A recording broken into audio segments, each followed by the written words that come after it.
al, al conversatorio Experiencias en la producción académica de la UNED en el contexto de pandemia, PROMADE UNED. Buenas tardes, muchas gracias por acompañarnos en este espacio de reflexión y de diálogo, el cual ha sido gestionado por el Bachillerato en Gestión Cultural de la sede del Pacífico de la Universidad de Costa Rica, en colaboración con el Programa de Producción de Material Didáctico escrito de la UNED.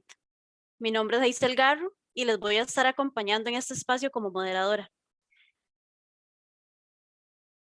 Les informo que esta actividad va a estar disponible tanto en la página de la sede en YouTube, el canal de YouTube de la sede del Pacífico, y también en la página de gestión cultural. Les voy a pasar el enlace a estos por el chat. Ahí están, por si no lo siguen puedan seguirlo. Y con el fin de mantener el orden y ajustarnos al tiempo establecido para esta actividad, les voy a detallar las indicaciones generales. La primera es, si tienen alguna consulta, pueden realizarla en el chat habilitado en esta plataforma. La segunda, al final de la actividad, estas consultas van a ser retomadas en un espacio para responderlas. Y la tercera indicación es que por favor sea respetuoso y respetuosa de las opiniones de las demás personas, porque todos los aportes son importantes. Ahora bien, para profundizar en el tema de la experiencia en la producción académica de la UNED en el contexto de pandemia, nos acompañan los integrantes del programa de producción de material didáctico escrito, PROMADE. Nos va a estar acompañando Jacqueline Murillo Fernández, quien es bachiller en Filología Española y máster en Comunicación por la Universidad de Costa Rica. Ella tiene un máster en edición de la Universidad de Salamanca, Formación Santillana y el Instituto Universitario de Posgrado. En el 2001 recibió el Premio Joven Creación de la Editorial Costa Rica y en el 2006 el Premio Una Palabra de la Universidad Nacional. Para la UNED publicó un libro sobre métodos de estudio. Jacqueline es la autora del blog Nizaba sobre temas de escritura, edición y corrección de textos y trabaja en la producción de materiales didácticos de la UNED desde el 2007. También nos va a estar acompañando Gloriana Ancheta Mesa, quien es diseñadora instruccional y docente universitaria desde el 2012. Ella tiene estudios en educación, informática, tecnología educativa, nutrición humana y salud pública. Cuenta con la maestría en tecnología educativa con énfasis en producción de medios instruccionales, especializándose en el diseño y producción de materiales didácticos para la educación a distancia y virtual.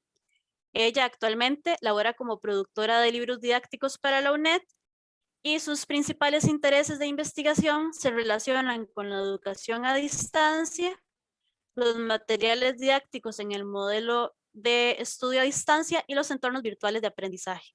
También tendremos a Alejandro Lizano Fernández, quien es bachiller y licenciado en comunicación colectiva con énfasis en periodismo y bachiller en filología española con estudios en la maestría en lingüística por la Universidad de Costa Rica. También es profesor y bachiller en enseñanza del francés por la Universidad Estatal a Distancia, UNED. Él es autor de la antología didáctica de investigación, también ha publicado diversos artículos y ha participado en congresos y actualizaciones profesionales sobre periodismo, lingüística y corrección de estilo en Costa Rica y América Latina. Asimismo, ha impartido cursos de redacción básica y especializada y de expresión oral para diversas dependencias de la UNED.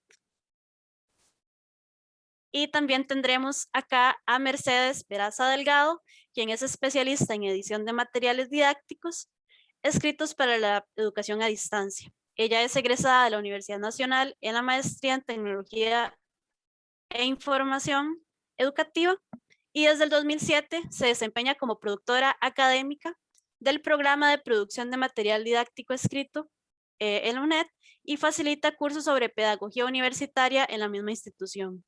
Ella ha realizado investigaciones y publicaciones en temas asociados a la educación a distancia, sistematización de procesos de producción de materiales didácticos, diseño universal para el aprendizaje en unidades didácticas, entre otros. Entonces, de mi parte, les doy la bienvenida a ellos cuatro.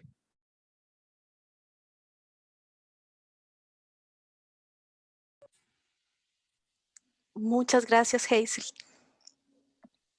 Gracias. Gracias a ustedes por estar acá. Espero que sea un espacio provechoso y nos puedan contar un poco sobre sus experiencias. Para nosotros es un placer aceptar esta invitación y compartir con la Universidad de Costa Rica, que es una universidad hermana, la manera en la que nosotros trabajamos los materiales didácticos, el conocimiento que la UNED ha acumulado durante casi unos 45 años de trabajo en esta área y las muchísimas posibilidades que ofrecen para la producción de materiales en cualquier área universitaria y en otras áreas académicas también. Si gustan, no sé si comenzamos. Sí, no sé si para entrar en contexto nos pueden contar sobre qué es PROMADE y qué es el material didáctico. Bien, yo tengo unas filminas que quiero compartir, pero antes de entrar con la pregunta, ¿qué es PROMADE? PROMADE es una dependencia de la Universidad Estatal a Distancia y dependemos de la Dirección de Producción de Materiales Didácticos. Nosotros hacemos libros, es la esencia de nuestro trabajo. Sin embargo, no estamos adscritos propiamente a la editorial porque nosotros no solamente hacemos libros en el sentido de tomar un manuscrito que nos llega ya preparado con un autor que lo hizo por su propia cuenta, bajo su iniciativa, como resultado quizás de su investigación, que quiere someterlo a consideración y publicarlo. Eso es un proceso editorial normal, el que ocurre en el 90% de las unidades de las editoriales del planeta. Nosotros trabajamos como una unidad realmente académica.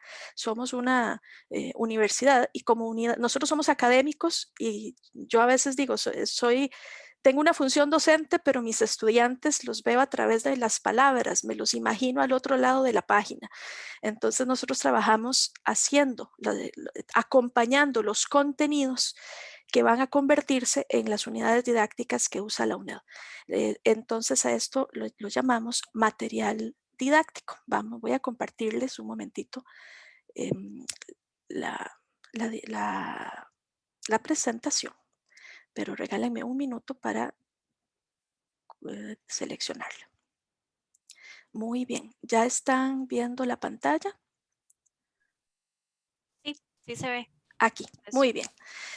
¿Qué es un material didáctico? Para comenzar, un material didáctico es una obra, bueno, nosotros nos especializamos en obra escrita, ¿verdad? Puede ser que sea un material audiovisual o de otra naturaleza que la UNAD también tiene, pero en nuestro caso es una obra escrita cuya última finalidad es educar. Y en nuestro sistema es además una educación que se da a distancia. Por lo tanto, para un estudiante que es autónomo, autodirigido, autogestionado, un estudiante que decide en qué momento va a leer, cómo va a leer y con qué característica va a ser ese espacio y que no necesariamente va a tener al docente disponible para estarle respondiendo sus preguntas en ese momento. Por lo tanto, el texto tiene que introducir en sí mismo esa capacidad de anticiparse a las interrogantes del estudiante, de tener una claridad absoluta en cuanto a lo que va diciendo, de manera que el estudiante no diga, ¿qué será esto? ¿Verdad? Porque esto no lo entiendo. Y sobre todo que esta claridad implique que pueda apañarse, digo yo, que pueda enfrentarse con elucidar y desentrañar el conocimiento en sí mismo sin que el texto sea un escollo, que la redacción sea tan transparente, tan dirigida, tan acompañada, que simplemente vas leyendo de una manera muy fluida y en esa fluidez se va aprendiendo. Dentro de nuestros productos didácticos, nosotros contamos con los que ven ustedes aquí en pantalla. La unidad didáctica es el producto didáctico por excelencia, pero también tenemos, que es una unidad didáctica, es un libro de principio a fin con secciones, capítulos o partes, usualmente capítulos, pero pueden tener otros nombres, y lleva este libro, ¿verdad? Está basado en un diseño curricular que es un diseño de curso. Ese diseño se hace fuera de PROMADE, a nosotros ya nos llega, es un trabajo de otro equipo también de profesionales, que pasa por todo un proceso de revisión y aprobación. Y una vez que ese diseño está listo, que ya hay toda una agenda universitaria que define cómo va a ser ese curso, nos lo dan a nosotros para crear los materiales que va a llevar. Y si incorpora un libro, un material didáctico escrito, entonces cae directamente a Promade ese material didáctico en particular.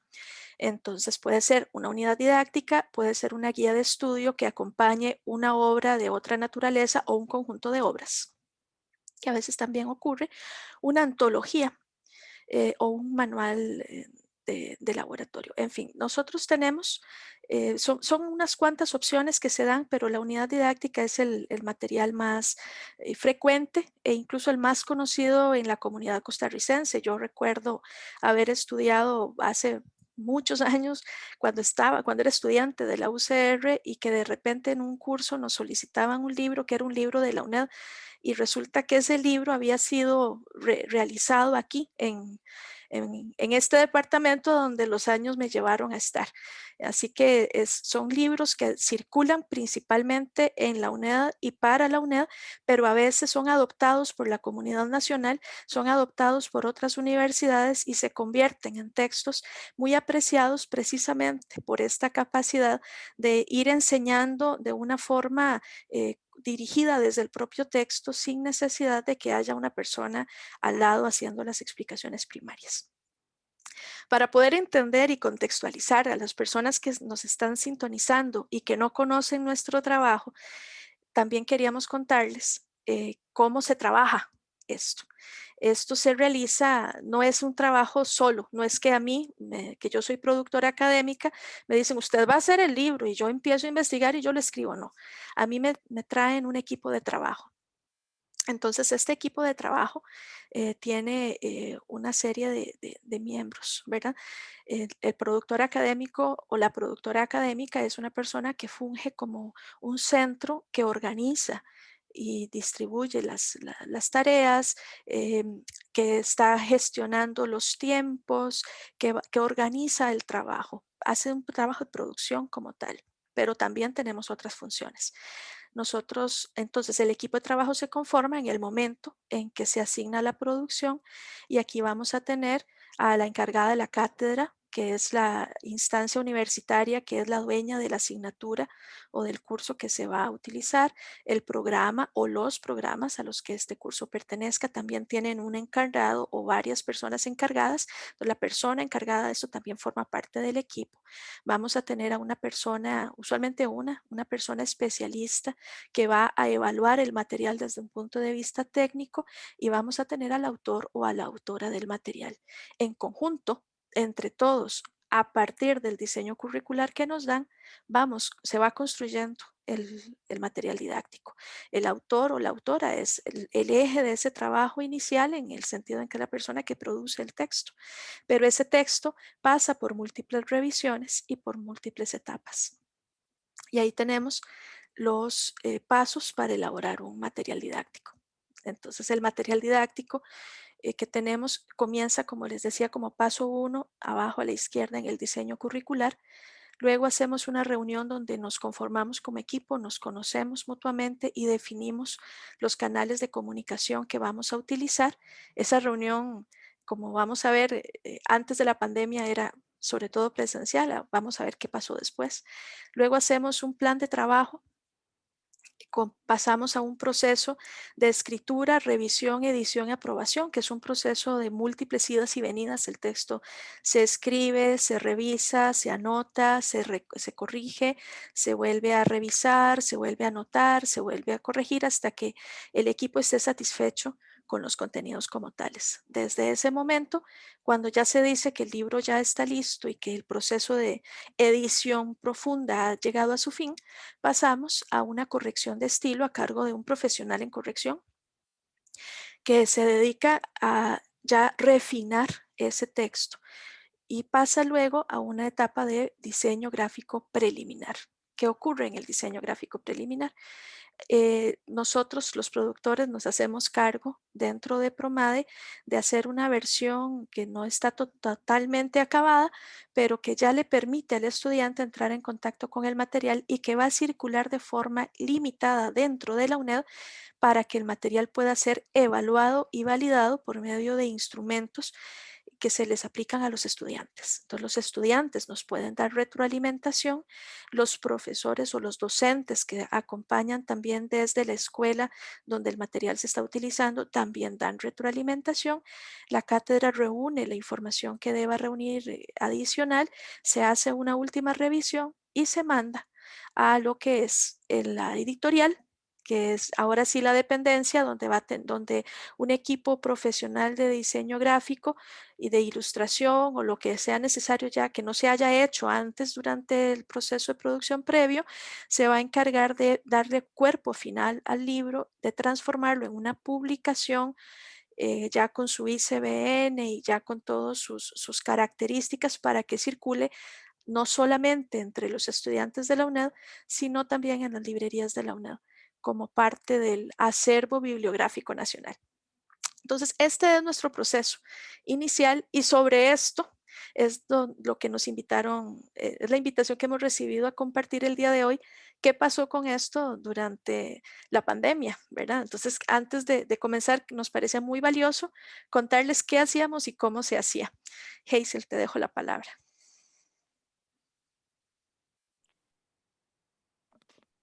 Sí, muchas gracias. Más bien, es justo eso. Queríamos saber qué ha pasado desde la pandemia, porque en realidad todo ha cambiado muchísimo. La realidad nacional y mundial ha hecho que los procesos en sí se tengan que modificar y para nosotras y nosotros como estudiantes de gestión cultural para la carrera es muy importante conocer cómo está funcionando estos procesos en un contexto virtual. Entonces, nuevamente, muchas gracias. Yo no sé, a mí me gustaría preguntar con respecto al proceso. No sé, como que me gustaría conocer ahora sí cómo es este proceso en la virtualidad. No sé si Mercedes nos puede hablar de eso. Gracias, Hazel. Bueno, antes de hablarles acerca de la primera etapa, ¿verdad? De este gran proceso que nos compartió la compañera Jacqueline, quisiera hablar un poquito sobre el asunto de la contratación de autores y especialistas, ¿verdad? Tal como ella les compartió, ustedes vieron en esta filmina, ¿verdad? Que tenemos un equipo que está conformado por varias personas, ¿verdad? Hay personas que son internas de la UNED, por ejemplo, los productores académicos, pero también hay personas que se contratan, por ejemplo, el autor y la persona especialista se contratan. Entonces, previo a la pandemia, ya teníamos, digamos, como una situación, y es que en general, en los procesos de producción, alrededor entre el 70 y el 75% de los autores son de la UNED. Es decir, tenemos como mayoría personas que trabajan dentro de la UNED como encargados de cátedra, como tutores, que son los que usualmente escriben los materiales didácticos, ¿verdad? Entonces esto ya nos da una particularidad, ¿verdad? No es como en las editoriales donde las personas de cualquier parte, ¿verdad? Incluso de cualquier parte del mundo mandan sus manuscritos y la editorial evalúa si lo publica o no lo publica, sino que en la UNED, por ser esta característica, ¿verdad? De que son materiales hechos a la medida, usualmente la mayoría de los autores han sido personas que ya trabajan en la UNED. Sin embargo, todavía previo a la pandemia tuvimos una situación y es que hubo un cambio en los lineamientos y ya no se podía pagar a una persona la contratación, ¿verdad? La elaboración de una unidad didáctica fuera de su jornada. Entonces las personas o escribían ad honorem fuera de su jornada o escribían como parte de su jornada. Entonces, digamos que ahí tuvimos como un poquito de disminución, ¿verdad? Porque por supuesto que el asunto del pago es un incentivo. Sin embargo, por ser este proceso, digamos, un proceso muy acompañado, aún así las personas pues seguían ofreciéndose para ser autoras, para ser especialistas. ¿Por qué? Porque esta posibilidad de tener un equipo que lo acompañe, al final de cuentas, pues también es como un proceso formativo. Sin embargo, cuando vino la pandemia, ¿qué fue lo que pasó? Que como todas, digamos, la mayoría de estas personas eran de la UNED, eran personas que entonces ahora tenían que atender su cátedra, tenían que atender procesos de virtualización de las asignaturas, tenían que hacer acciones para el plan de contingencia.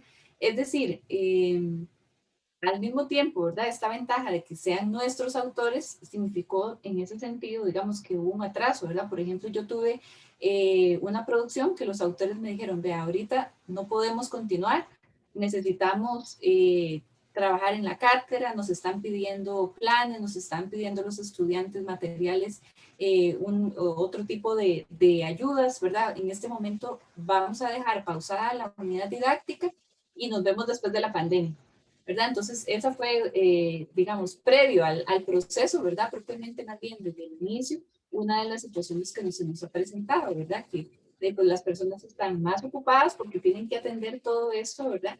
Sin embargo, igual han habido nuevas solicitudes de producción, ¿verdad? Ya conforme la gente se fue acomodando, conforme la gente pienso yo que digo, bueno, esto es una situación que se va a extender, no sabemos por cuánto tiempo, ¿verdad? No podemos dejar de lado totalmente la solicitud de materiales, entonces se fueron acomodando las cargas, por así decirlo, ¿verdad? Y empezaron nuevamente, digamos, a hacer solicitudes. Eso fue algo que nos pasó a nivel administrativo, digamos, en cuanto a la contratación de autores y de especialistas. Sí, sí, digamos, hay una gran ventaja de tener autores que sean de la UNED porque son personas que conocen el modelo, son personas que saben, digamos, cuáles son las necesidades de los estudiantes y específicamente del programa para el cual se va a elaborar el material. Entonces, en realidad, eso nos permite tener autores que hasta cierto punto ya tienen un contexto general que es muy valioso para la producción.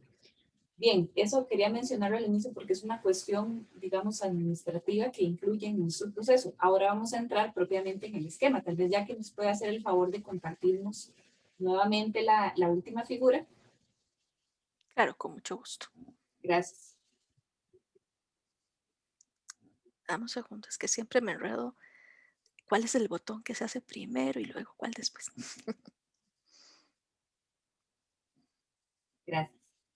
Bien, entonces vean ustedes que acá tenemos como primera etapa la reunión inicial y plan global y cronograma. Yo voy a hablar de manera general de estos dos aspectos porque en realidad el plan global y el cronograma son, por así decirlo, los productos que se obtienen luego de la reunión inicial, ¿verdad? Entonces, este proceso en general es un proceso en el cual no es como que nosotros tenemos al autor sentado a la par. Aún antes de la pandemia no era así, ¿verdad? No es como que el autor venía, se sentaba a la par de nosotros y nosotros teníamos que irle explicando cómo se usa el diseño curricular. No, en realidad se le da un seguimiento, ¿verdad? Se le da un acompañamiento al autor, pero el autor trabaja desde su casa, trabaja será, ¿verdad? Después del horario de la oficina. Bueno, en este caso, digamos, también podría ser como parte de su jornada laboral o trabaja donde él quiera, ¿verdad? Entonces, en realidad no es como que este proceso antes de la pandemia era absolutamente todo presencial. No, en realidad la mayoría de las etapas, pues cada miembro del equipo de producción las hacía hasta cierto punto de manera independiente. Ahora, al inicio de la producción, sí siempre era muy importante, es muy importante hacer una reunión inicial con el equipo. ¿Por qué? Porque en esa reunión las personas se conocen, se establece cuáles son las funciones que va a tener cada uno de los participantes, se aclaran dudas y además es muy importante, digamos, pues el contacto, ¿verdad? El verle la cara a la persona, el saber con quién voy a trabajar. Entonces, en realidad, esta reunión usualmente se hacía de manera presencial antes de la pandemia. Con la pandemia, pues lo que pasó fue que esta reunión y cualquier otra reunión, ¿verdad? De más adelante, pues pasaron a ser realizadas de manera virtual, ¿verdad? A través de Teams. Nosotros en la institución, en la UNED, ahora contamos con cuentas para la utilización de Teams y entonces pues ya esa fue nuestra forma de reunirnos. Ahora, La diferencia también, digamos, al menos lo digo desde mi experiencia, nosotros podemos tener una reunión con todo el equipo o podemos tener reuniones con cada uno de los miembros, ¿verdad? A veces podemos coordinar la reunión con todos, a veces con una u otra persona. Pero lo bueno es que, bueno, número uno, las reuniones quedan grabadas. Entonces, eso significa que si por A por B una persona dice, no, vea, yo en este momento, en esta semana, por ejemplo, el encargado del programa, yo no tengo chance para reunirme, pero mándeme el enlace de la reunión y yo lo veo cuando pueda, ¿verdad? Él lo verá a las 11 de la noche, a las 3 de la mañana, pero él, digamos, perfectamente podría ver la reunión y ponerse al tanto, digamos, de lo que se conversó. Ahora, en cuanto al seguimiento para los autores, por ejemplo, en el caso de una producción que inicié recientemente, luego de esta reunión inicial, la autora tenía dudas acerca de cómo hacer el plan global. Entonces, este tipo de consultas que a veces se hacían en reuniones posteriores con alguno de los miembros del equipo o con todos, pues ahora, en mi caso, yo las estoy resolviendo con pequeñas reuniones en Teams, ¿verdad? Entonces, ella simplemente me dice, mira, podemos conectarnos un momento, y nos conectamos y en realidad no se ha visto interrumpido. Digamos que pues por supuesto que sí, sería ideal pues este encuentro presencial, pero digamos todo lo que tiene que ver con el acompañamiento, sobre todo en esta primera etapa donde la persona puede presentar muchas dudas, pues en realidad no se ha interrumpido y más bien han habido más medios, ¿verdad? Para ponernos de acuerdo, para hacer aclaraciones, para incluso a veces hasta para dar ánimo, ¿verdad? Esto que a veces el autor, sobre todo cuando es una persona que no ha escrito, puede enfrentarse como a dificultades, como, bueno, es que no estoy segura, no sé si voy a poder, no sé si me está saliendo bien, ¿verdad? Todo este tipo de cosas, a veces como que, pues, si se tiene una reunión inicial y luego una reunión hasta el final, tal vez no se transmiten, ¿verdad? Pero en el caso, digamos, de esta producción, por ejemplo, que yo tengo, hemos tenido una comunicación constante que nos ha permitido, digamos, llevar a cabo, pues bien ese proceso. No sé si alguno de los compañeros de Promade quisiera compartir algún otro aspecto relacionado con esta parte de la reunión inicial y el plan global, pero digamos, esa sería mi contribución en esta etapa. A mí me gustaría hacer una nota al pie. Eh, una cosa que tal vez no mencioné al inicio es cómo era antes de la pandemia. En realidad, el puesto de nosotros y nuestro trabajo, yo creo que es uno de los cargos más teletrabajables que tiene la UNED y de hecho nuestro departamento fue pionero en el campo del teletrabajo. Antes de la pandemia ya teníamos varios años de estar trabajando diferentes porcentajes desde la casa. Trabajamos desde un día a la semana hasta 5 días a la semana y solamente íbamos, por ejemplo, en mi caso, yo iba a la UNED únicamente a las reuniones estrictamente presenciales, que eran las reuniones del equipo general de trabajo de Promade y las reuniones como esta, como la reunión inicial que coincido con Mercedes, de que definitivamente siempre tuvimos esa sensación y esa necesidad de que esa reunión se hiciera de forma presencial, igual que cualquier reunión que fuera como de algo importante, como que había que tomar decisiones, como que había que comprometer al equipo con alguna cuestión, ya fuera agradable o no, ¿verdad? En los procesos siempre se dan todas las situaciones y siempre esas reuniones buscábamos que fueran eh, presenciales, pero nosotros ya éramos teletrabajadores antes, entonces lo que la pandemia vino a hacer para mí fue ajustar ese teletrabajo, incluso ajustarlo desde más incluso del otro punto de vista, que es a los otros miembros del equipo que ahora entraban a una dinámica de teletrabajo igual que nosotros. Ujú. Ok, muchas gracias. Jacqueline, no sé si vos nos querés como comentar un poco sobre el equipo de producción. El equipo de producción. ¿Qué quieres saber del equipo de producción? No sé, como equipo son una red eh, de trabajo, básicamente. Bueno, en mi caso, ¿verdad? El equipo de producción tiene primero que crear una relación de confianza Cuando no existe una verdadera relación de confianza y de comunicación, el equipo no funciona. Y esto vale para todos los miembros. El encargado de cátedra, por ejemplo, o la persona encargada de la cátedra, hombre o mujer, ¿verdad? Es una persona que conoce a sus estudiantes, conoce sus necesidades, tiene sus objetivos de aprendizaje sumamente claros, conoce cómo la cátedra evalúa los contenidos. Entonces es una persona crucial para darnos retroalimentación de cosas que nosotros como editores no podemos ver. El autor es nuestro compa, es la persona que está codo a codo en el trabajo, es la persona que está investigando, que está escribiendo, y es una persona a la que además nos toca hacer algo que es tremendo, que es corregirla. ¿Y cómo lo hacemos? ¿Cómo corrige uno a otro ser humano?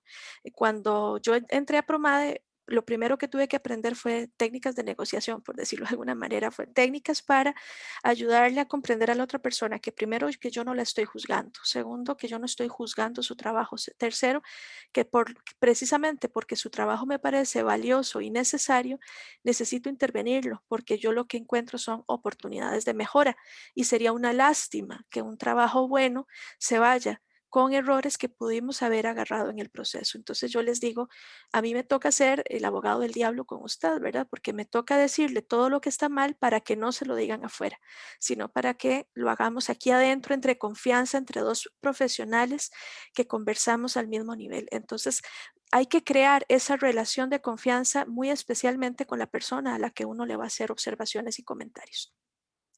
Y luego tenemos, bueno, el encargado o la encargada del programa es una persona que también conoce muy bien a su audiencia y conoce dónde se sitúa ese material dentro del gran plan.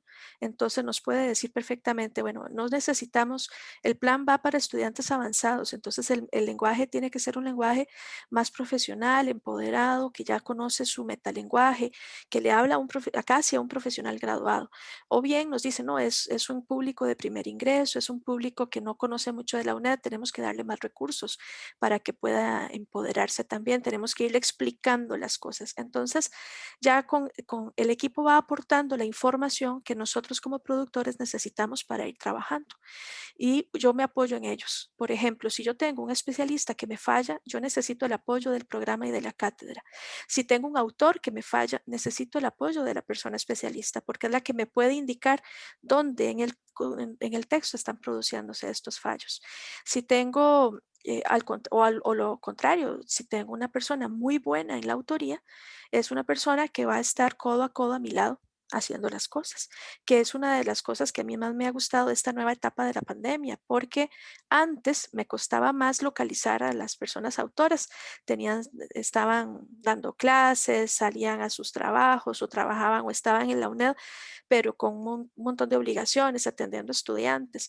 Ahora resulta que están como son teletrabajadores, igual que yo, están en sus casas conectados a Teams o a WhatsApp o algún medio de mensajería, entonces yo digo que se convirtieron como en mi red social. Entonces, ¿qué hago yo? Me dedico al producto, ¿verdad? Antes yo hacía, era un proceso más lineal, entonces yo agarraba un documento, le hacía comentarios, se los mandaba como un Word, el autor recibía el Word, iba comentario por comentario, viendo lo que todo el mundo decía.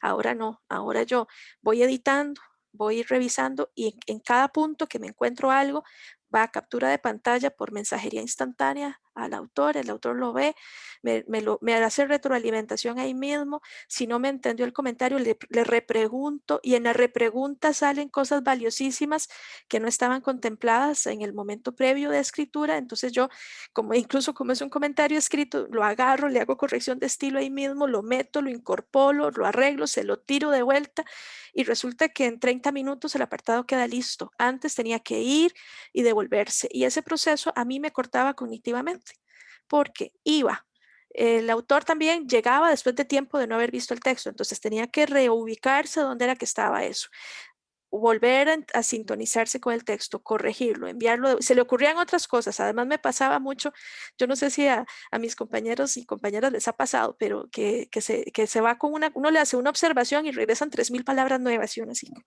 3,000 palabras ya son 15 páginas, ¿verdad? ¿Y ahora qué hago, verdad?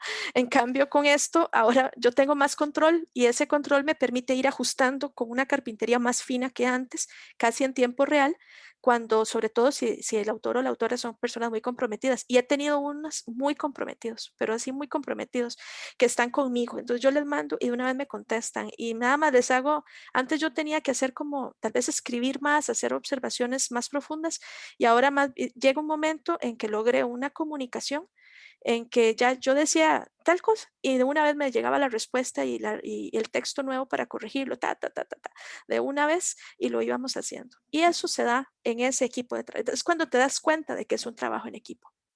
Un trabajo en Ya. donde uno aporta, ¿verdad?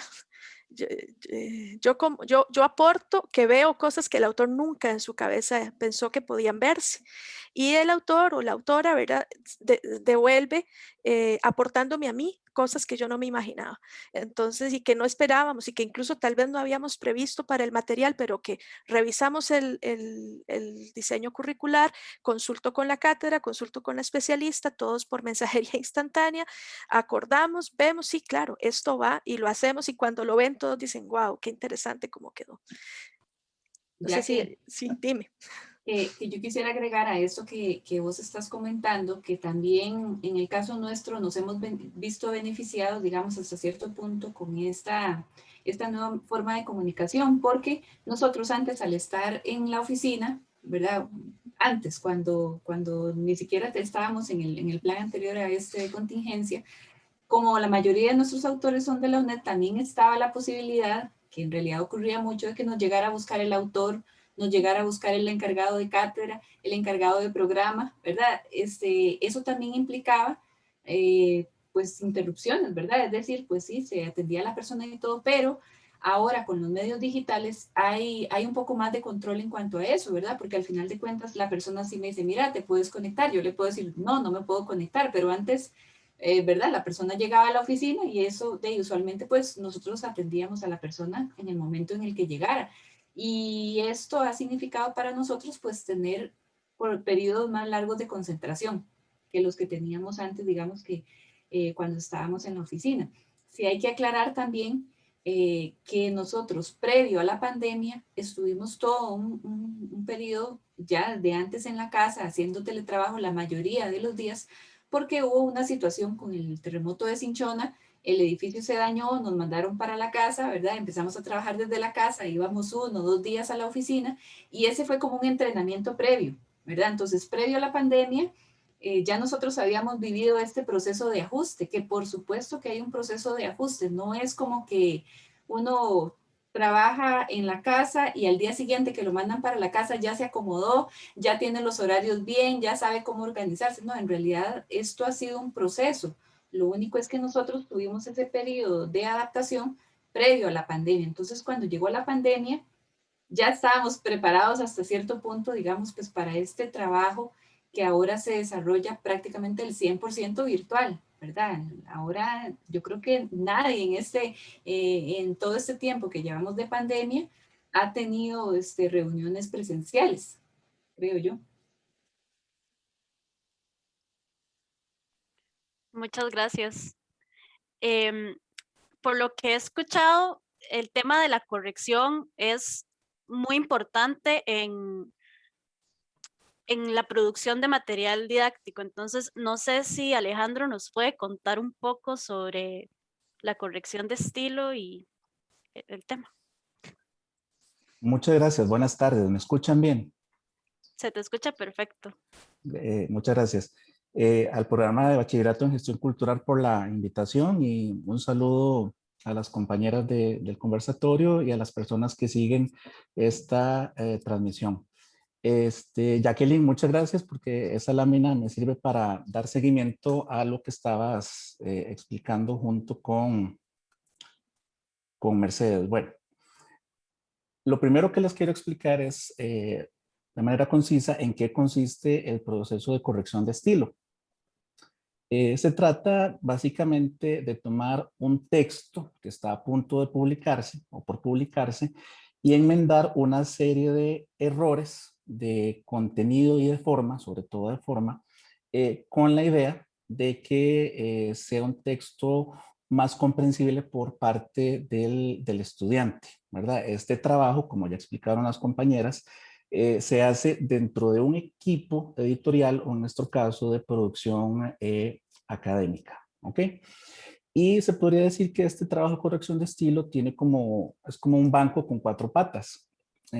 Una de ellas es el lenguaje o el uso de la palabra como base de la comunicación, ¿verdad? Y particularmente la comunicación didáctica, que es a lo que nosotros nos dedicamos, porque evidentemente es el programa de producción de material didáctico escrito. Entonces, la palabra escrita. En segundo lugar, que a través de esa corrección de estilo y ese proceso de producción en general, el estudiante tenga ese acceso al conocimiento, que sea un texto claro, que le coadyuve en su proceso de aprendizaje. En tercer lugar, el uso de herramientas tecnológicas, que ahora me voy a referir un poquito a eso, y el trabajo colaborativo que ha sido fundamental, sobre todo en un contexto de pandemia. Otro punto importante de aclarar es que, a ver, la universidad tiene 4 áreas grandes o 4 escuelas grandes en las que cobija todas las asignaturas. Entonces, imagínense que tenemos áreas de educación, ciencias sociales, humanidades, administración, ciencias naturales y exactas. Cada una de ellas con sus asignaturas, y estaríamos hablando de prácticamente 40 carreras de pregrado, grado.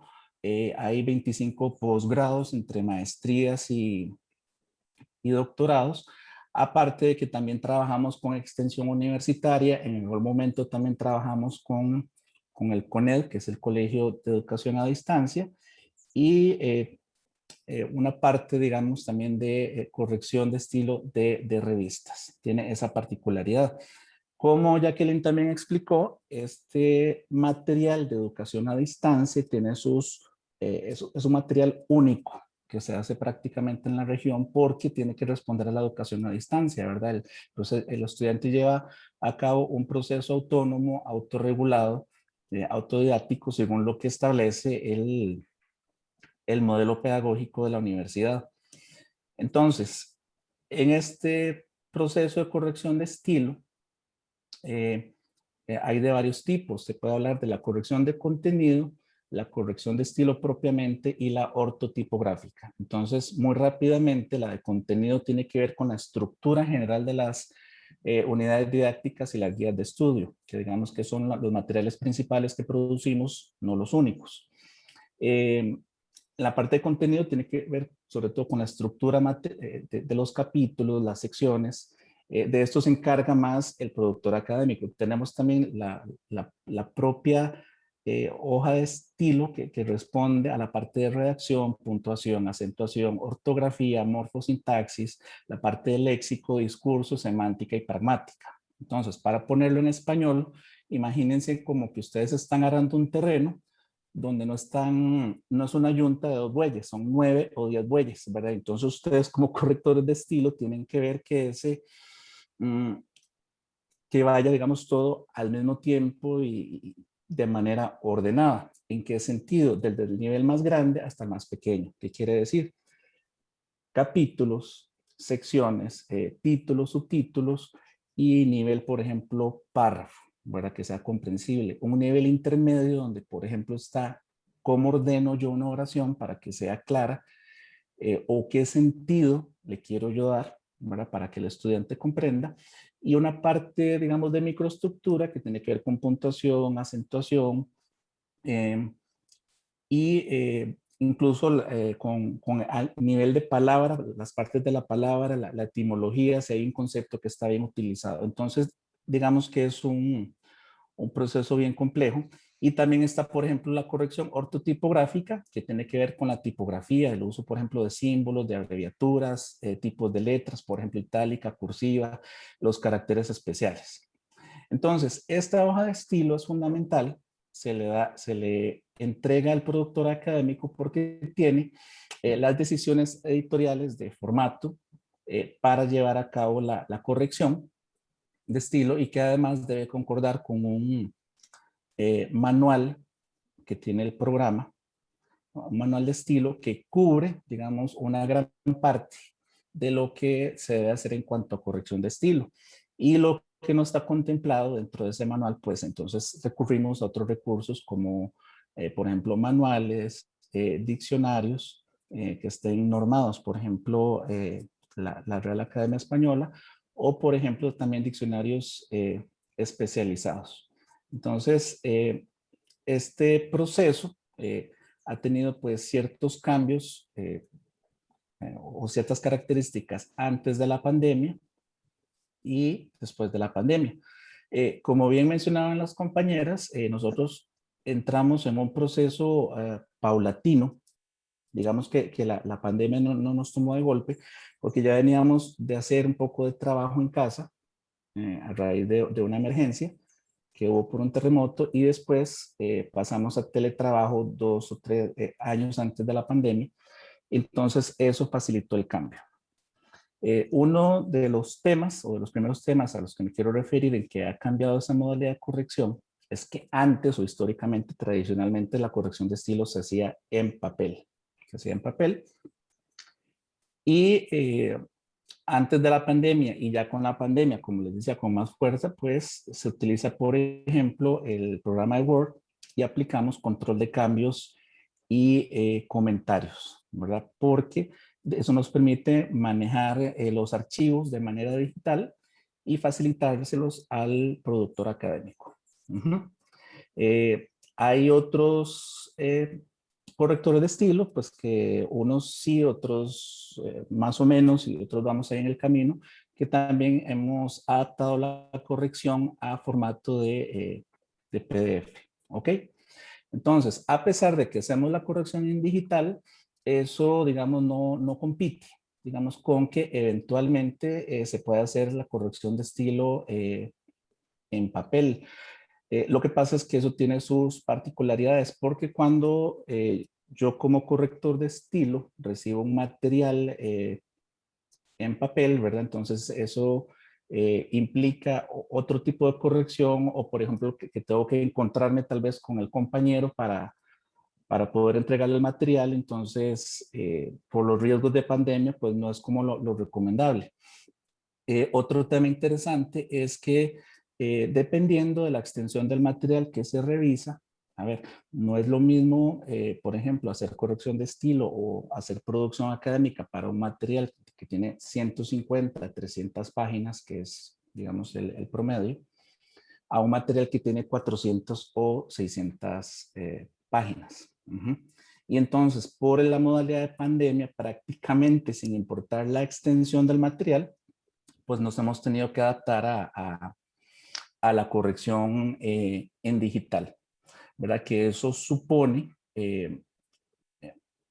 mientras más complejo sea el texto, entonces hay más cansancio visual. Entonces, de alguna manera, por lo menos desde mi experiencia y de otras compañeros del departamento, tanto productores como correctores, pues se vuelve un poco más cansado, ¿verdad? Porque además por el contexto de pandemia estamos muy expuestos a dispositivos, ¿verdad? Entonces, las computadoras, los teléfonos celulares, la televisión, las reuniones, las conferencias, y entonces el ojo se cansa más, ¿verdad?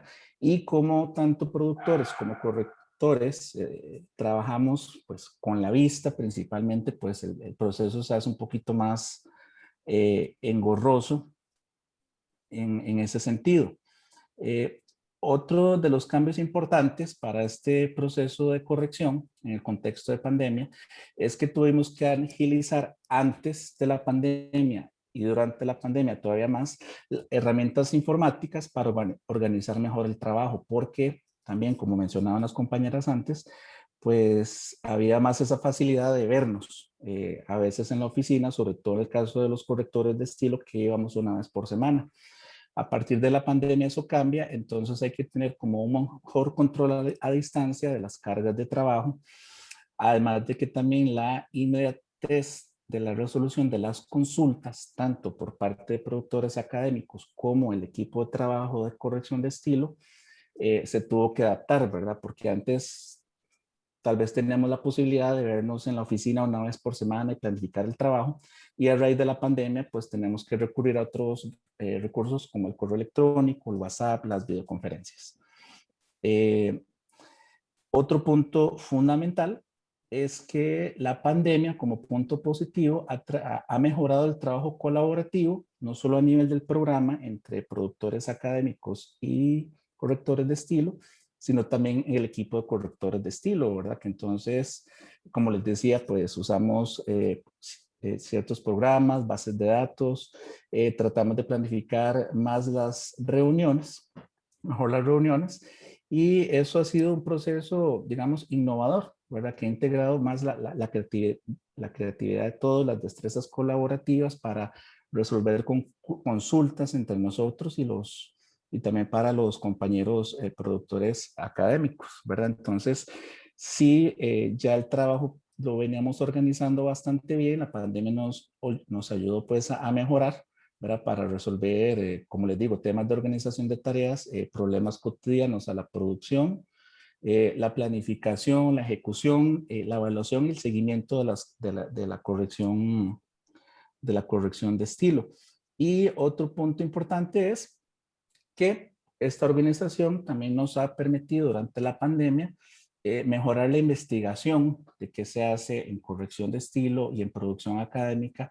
Ha fomentado la autocapacitación y la actualización constante, evidentemente en línea, ¿verdad? Buscar esos espacios para mejorar la práctica de la corrección de estilo, que también incide en el proceso de producción académica, ¿verdad? Aunado a que tanto productores académicos como correctores de estilo tenemos cada uno pues formación multidisciplinaria, entonces eso permite que el trabajo sea más rico, ¿verdad? Y por supuesto, todo apegado a la norma, el uso de manuales, diccionarios, hojas de estilo.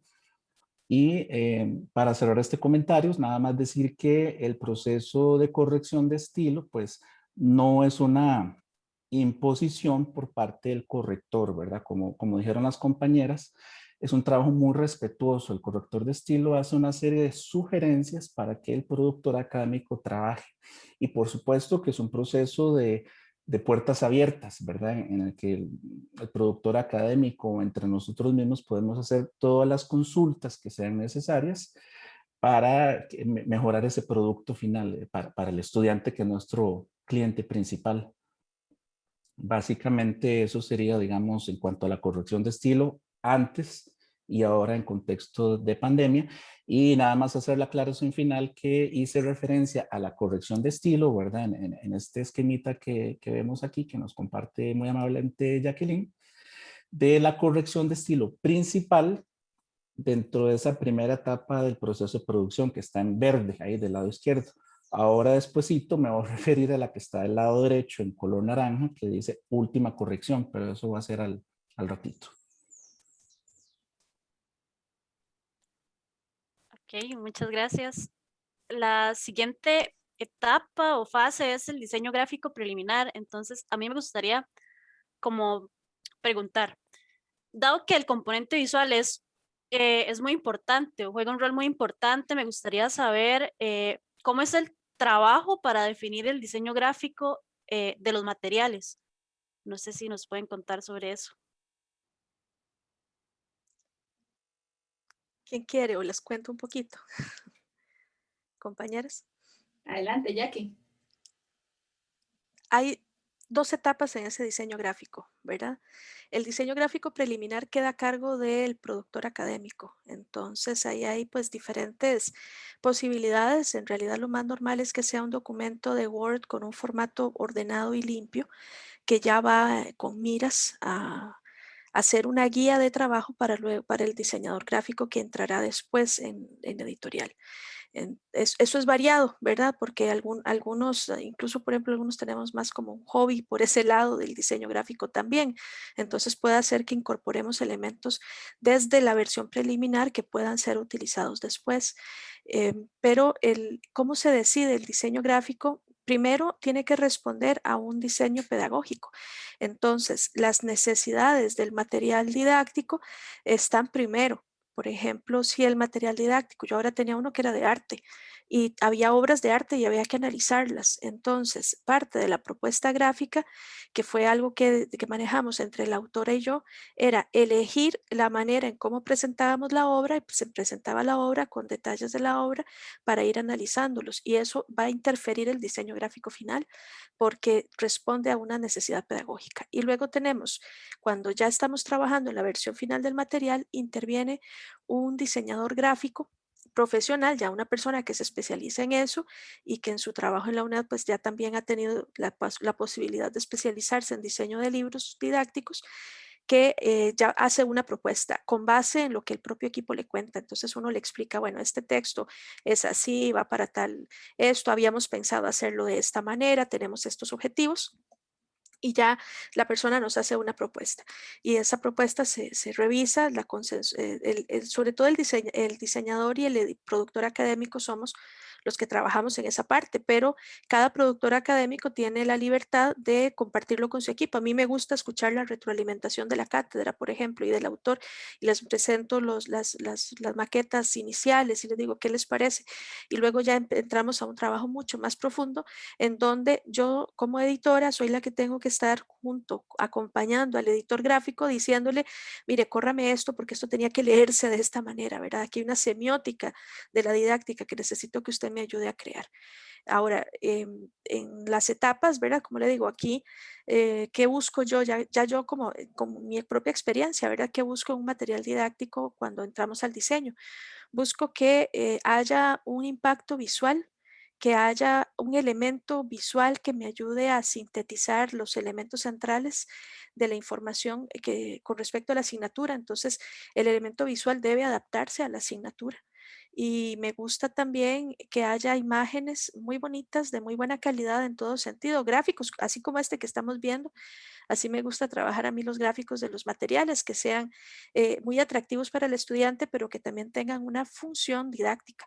Entonces, por ejemplo, ahora en pandemia, sí hubo un cambio interesante en este proceso del diseño gráfico porque en mi caso, por ejemplo, tenía 3 materiales que de repente iban a salir impresos. Entonces, cuando un material va a salir impreso, tiene unas características y de repente dijeron, no, vamos a salir en digital.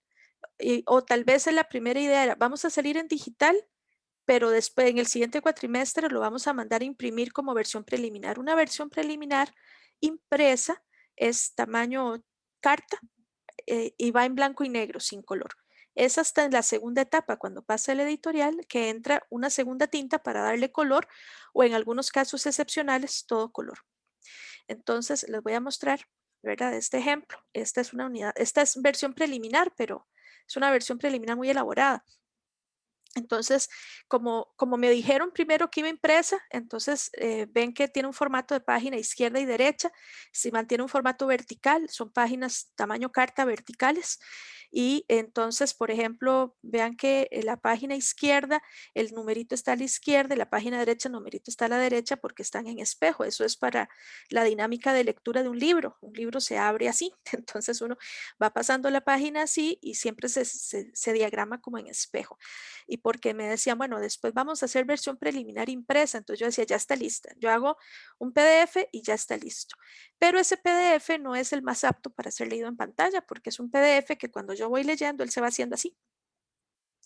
¿Verdad? Esta columna de texto que tengo aquí, aunque es no, tiene un ancho adecuado y tiene espacios a los márgenes para poder tomar incluso yo anotaciones, cuando yo lo paso, yo voy bajando en un PDF, en un dispositivo, digamos, en una computadora o en una tablet o en un teléfono, que tenemos muchos estudiantes que leen desde el teléfono, entonces esa página baja y se va haciendo así, se va moviendo. ¿Verdad? Tiene ciertas características. Entonces, este fue el primero que hice yo en pandemia, el primer diseño. Y luego el siguiente diseño me dicen, pregunto yo, bueno, este diseño que va a salir en digital, y vamos a imprimir la versión preliminar o lo vamos a mantener en digital todo el periodo preliminar y nos vamos hasta la editorial. Y me dicen, nos vamos hasta la editorial.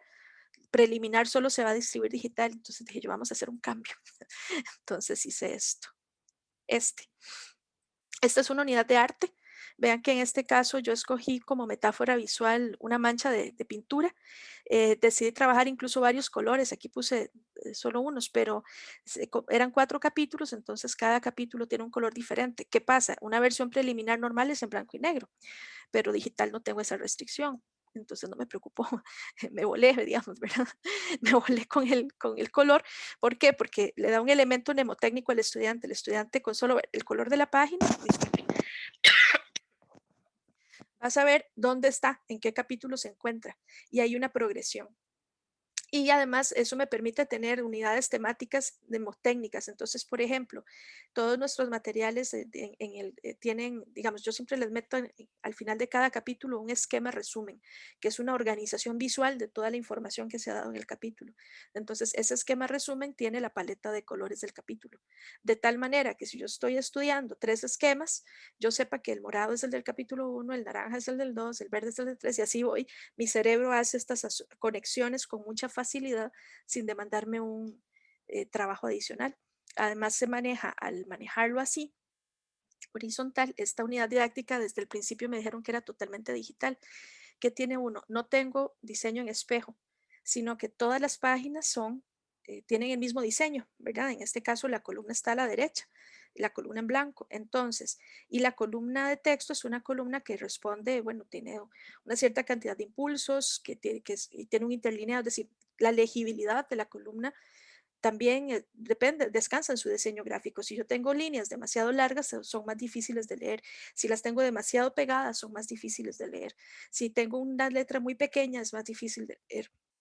Si necesito ampliarla, porque soy una persona con una dificultad visual, necesito que la página tenga como margen para yo poder ampliarla y todavía acomodarla bien. Entonces, tomando estas cosas en cuenta, ya este es un material como para ser leído en una tablet o en una pantalla horizontal, como todas las computadoras, o si tiene que leerlo en un teléfono, todavía puede darle vuelta al teléfono y es cómodo para leer ahí. Entonces ahí tenemos incluso los gráficos, ¿verdad? Esto es un ejemplo de gráfico de una unidad didáctica utilizando recursos gratuitos que hay disponibles en la red, combinándolos ya con algunos programas más especializados. Aquí incluso utiliza uno a veces hasta algunas aplicaciones de carácter colaborativo para trabajar los esquemas con los autores. Y da como resultado esto, tener elementos visuales que son llamativos desde el punto de vista gráfico, pero también tienen sobre todo tienen una función pedagógica, ¿verdad? Por ejemplo, al inicio del capítulo se les da esto, me gusta llamarlo ruta del capítulo, son los temas principales que ese capítulo va a abordar. Entonces se los doy al estudiante de una forma gráfica, visual, que es decorativa, es atractiva, me da un descanso, pero también me da la información que necesito y me la da organizada de una forma que va a ser más fácil de recordar al separarla gráfica y visualmente del resto de texto. Así evito tener estos ladrillos. Me acuerdo un colega de nosotros que les decía así, los ladrillos eran los libros que se hacían en los años 70, que tienen una columna cerrada y es puro texto, no tienen nada. Entonces él les decía así, ladrillos, y me parecía muy acertado. Y entonces nosotros más bien a lo que vamos, a lo que queremos evolucionar es a tener textos que sean sumamente agradables de leer para el estudiante. Ya que yo quisiera agregar respecto a esto que comentas sobre la impresión, que fue algo que ocurrió a raíz de la pandemia, y es que a raíz de la pandemia, como estaba este problema, ¿verdad?, de distribuir los materiales, que se hicieran estas filas, ¿verdad?, de los estudiantes que tenían que ir a recoger los diferentes materiales. Entonces la UNED optó por sacar muchísimos de los materiales que se iban a dar de manera impresa, se entregaron de manera digital. Bueno, en algunos casos dio chance de hacer esta adaptación, ¿verdad?, como nos cuenta Jackie, pero en otros casos no. En otros casos, un material que tenía un diagramado que estaba pensado para un formato impreso se entregó en digital, ¿verdad?, como se ha hecho en otros momentos. ¿Qué fue lo que pasó? Pasó que pues los estudiantes dijeron no, o sea, sobre todo en ciertas materias, por ejemplo, todas las asignaturas que tienen que ver con matemática, donde hay cualquier cantidad de fórmulas, de ejemplos, ¿verdad? Cosas que el estudiante requiere el material impreso para mayor facilidad de estudio, ¿verdad? ver, por ejemplo, una serie de expresiones matemáticas en pantalla, en el teléfono, ¿verdad? Incluso ya que nos comenta que hay muchos materiales que los estudiantes los ven en teléfono, en otras asignaturas eso es imposible o en realidad muy ingrato, digamos, para el estudiante. Entonces, en esos casos, lo que pasó fue que, si bien es cierto, tal vez momentáneamente, pues se tomó esta decisión de pasarlo a formato digital, fue una solución precisamente por la pandemia, pero en realidad los estudiantes hicieron la solicitud de que, pues, de que esos materiales se les entregaran impresos y demás. Entonces, en esos casos se mantuvo la entrega del material impreso, ¿verdad? No fue como que a raíz de la pandemia absolutamente todo ya se entrega ahora en digital, ¿verdad? Tuvimos como ese ajuste. Y quería comentar ese caso. Y bueno, un caso que tuve yo es de un material que se había planeado para salir impreso, pero a raíz de que el equipo de producción estaba enredado en otros trámites, ¿verdad? En otros procesos por resultado de la pandemia, solicitaron el cambio digital, pero meramente como una cuestión del momento, ¿verdad? Como, ok, necesitamos que al menos este cuatrimestre eso salga digital, pero el próximo lo necesitamos impreso y así se hizo, ¿verdad? Ya ahora, para este cuatrimestre, pues ese material se utilizó impreso y en ese caso pues no hubo una adaptación, digamos, de este material porque en realidad solo se iba a utilizar una única vez de manera impresa y luego ya el resto iba a ser, perdón, digital y ya el resto iba a ser impreso. Muchas gracias, Mercedes, por contarnos y agregar eso. A mí me gustaría, no sé, que Gloriana nos hable un poco sobre la etapa de la versión preliminar y la validación. No sé si. Muchas gracias, ¿me escuchan bien? Sí. Gracias. Aprovechar también para agradecerles a ustedes por invitarnos a este evento y para saludar y agradecer a todos los que nos están acompañando. Bueno, todo el proceso que han hablado mis compañeros resulta en la que llamamos la versión preliminar de una unidad didáctica.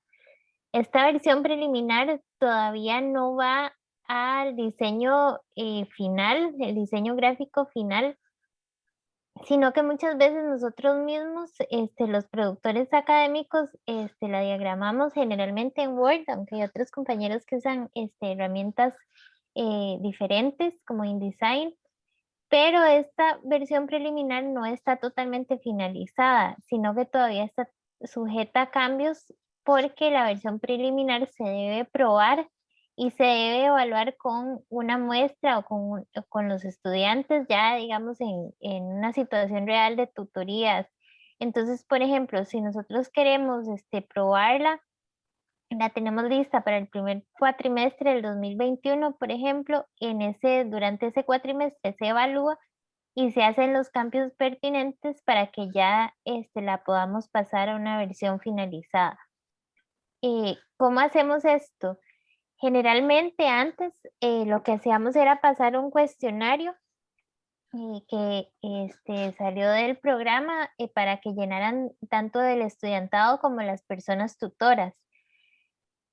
Pero ahora también estamos tratando de incorporar los grupos focales con las personas tutoras y las personas estudiantes idealmente, así como los encargados y encargadas de cátedra, para que tengamos información valiosa que nos ayude a mejorar la unidad didáctica. Ahora con la pandemia, muchos grupos de trabajo han estado recurriendo tanto al cuestionario como también para cómo están utilizando el material las personas tutoras. Entonces, por ejemplo, siempre luego de haberla aprobado durante un cuatrimestre o un semestre, de acuerdo con la característica de la unidad didáctica, siempre se realiza una reunión, en este caso que va a ser generalmente virtual, donde se les pregunta cómo les fue, qué cambios vieron, qué cositas hay que mejorar, que hay un abordaje que tal vez el estudiantado no comprendió bien, hay que reformular esa parte.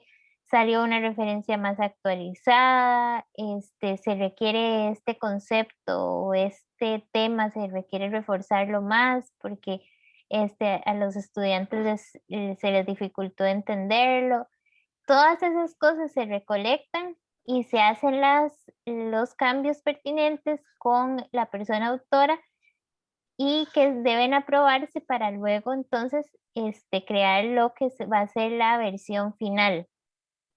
Entonces, esa versión final ya se envía al taller editorial donde ya pasa un diseño gráfico, nos asignan a un compañero o compañera que es diseñador gráfico y ya se hace un diseño que ya viene a ser como un libro, como eso que les enseñó Jacqueline, ¿verdad?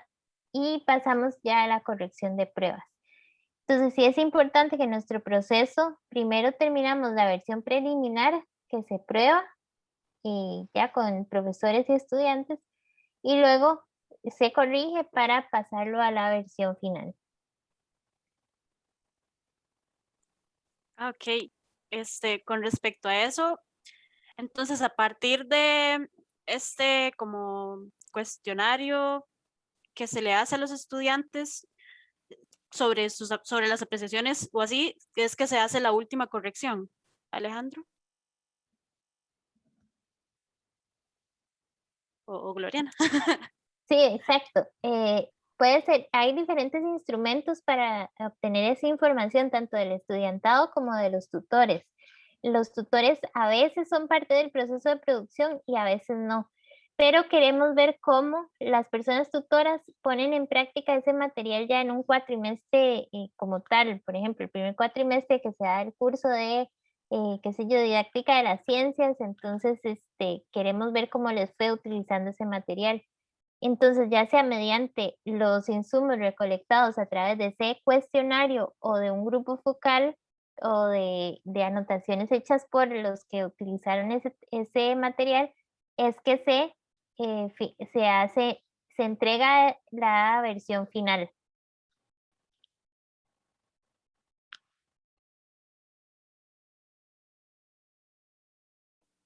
Ok, no sé si Alejandro se quiere referir a la última etapa, como la última corrección. Y Sí, muchas gracias. ¿Me escuchan bien? sí. Sí. Ah, perfecto.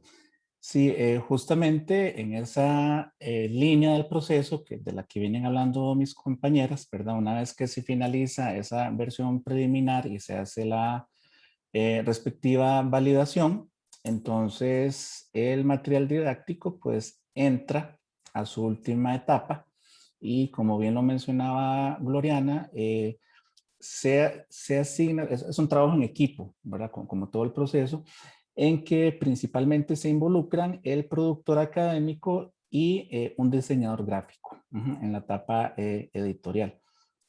Antes de hablar de eso, quisiera nada más hacer énfasis también en la línea de lo que explicaba Gloriana, que sí, evidentemente en la validación se toma en cuenta los aportes del encargado de cátedra, del encargado de programa, de los tutores, ¿verdad?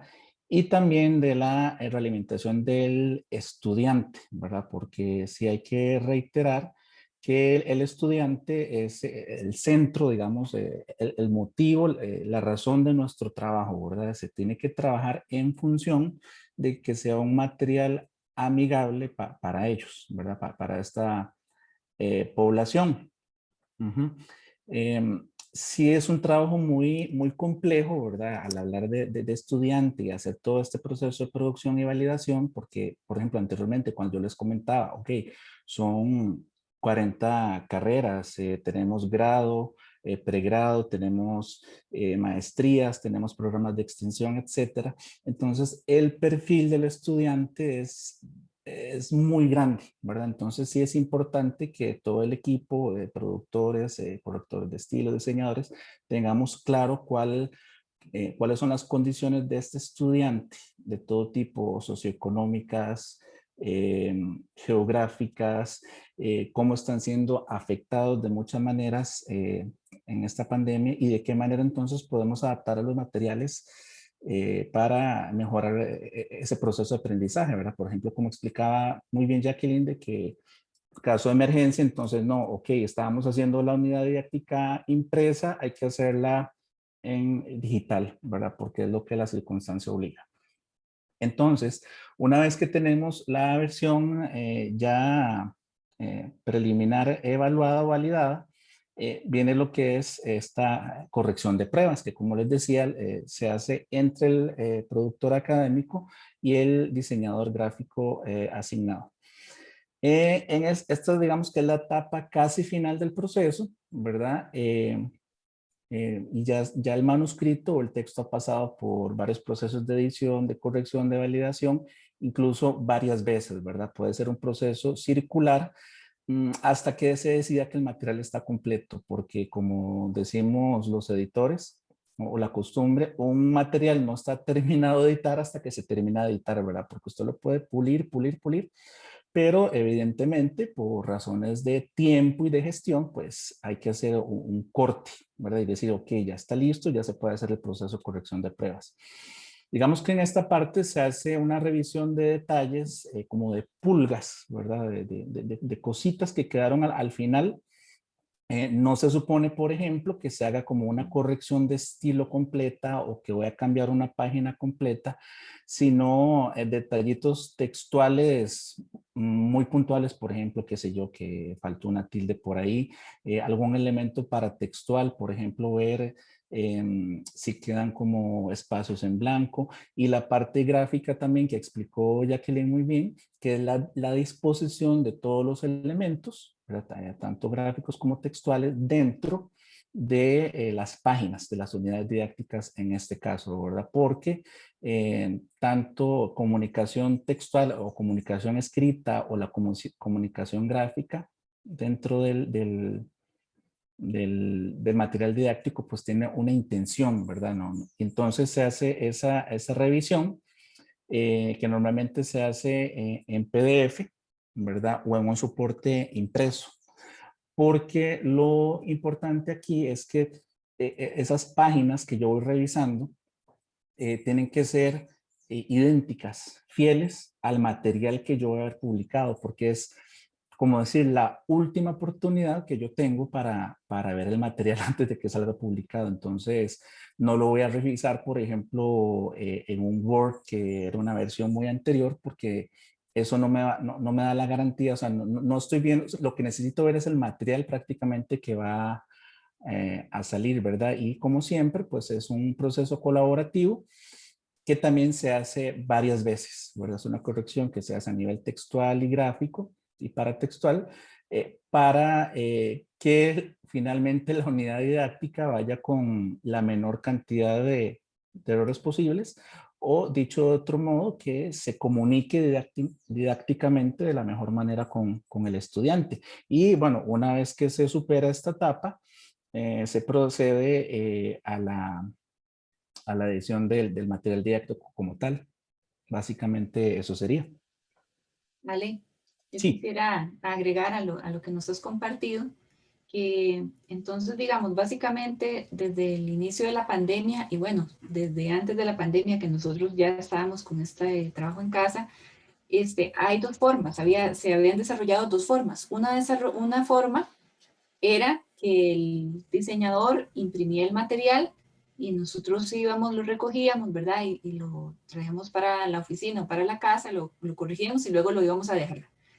Y la otra forma, que de hecho desde antes algunas personas utilizábamos, también era hacer la corrección en digital, al menos las primeras, porque en estos casos sí es importante por lo menos hacer la última o las últimas, ¿verdad? En papel, pero también estaba esa modalidad. Entonces, ahora con la pandemia, probablemente lo que ha ocurrido es que ha aumentado tal vez la cantidad de veces que se revisa en digital, aunque en realidad los compañeros sí también han dejado la opción de que uno vaya a recoger, ¿verdad? Hay personas que lo que hacen es que simplemente se ponen de acuerdo para ir a recoger el material. Entonces, tal y como hemos conversado, ¿verdad? A lo largo de esta sesión, pues ya teníamos las características de nuestro trabajo de por sí son, ¿verdad?, de que cada uno trabaja su parte, pero además ya teníamos varios mecanismos para trabajar a distancia. Entonces, digamos que la pandemia lo único que hizo fue tal vez aumentar la cantidad de pasos, ¿verdad?, de estos pasos de producción que ahora son virtuales, pero tampoco fue un cambio así como de 180 grados, ¿verdad? Como que antes lo hacíamos así y ahora lo hacemos de esta otra manera. En realidad, ya nosotros, tal y como lo había mencionado la compañera Jacqueline, ya teníamos un trabajo muy teletrabajable, ¿verdad? Desde antes que se empezara a hablar de todo esto a nivel nacional, ¿verdad? Ya nosotros podíamos hacer ese trabajo a distancia. Y recordar también que como estamos inmersos en un contexto de educación a distancia, pues en realidad ya en nuestra forma de pensar, en nuestra concepción, ¿verdad? Ya hemos incorporado muchísimo esto, ¿verdad? Si al estudiante le decimos que puede estudiar en un sistema de educación a distancia, pues nosotros también podemos trabajar en un sistema de educación a distancia, por así decirlo, ¿verdad? Entonces no fue un cambio drástico, pero no por eso significa que no pueda ser un modelo, más bien todo lo contrario, ¿verdad? Nuestra forma de trabajo puede ser un modelo y está siendo, ¿verdad? Ahora con todo estos cambios que están teniendo otras instituciones del Estado al teletrabajo, incluso le han pedido asesoría a la UNED, ¿verdad? Porque ya tenemos mucha experiencia en esta forma de trabajo a distancia. Sí, totalmente. Yo tengo esa apreciación, siento que son como pioneros en esa parte. Em, yo quería preguntarle, bueno, a Gloriana, una vez superadas todas esas etapas, entonces ahora sí se da la publicación del material didáctico. Correcto.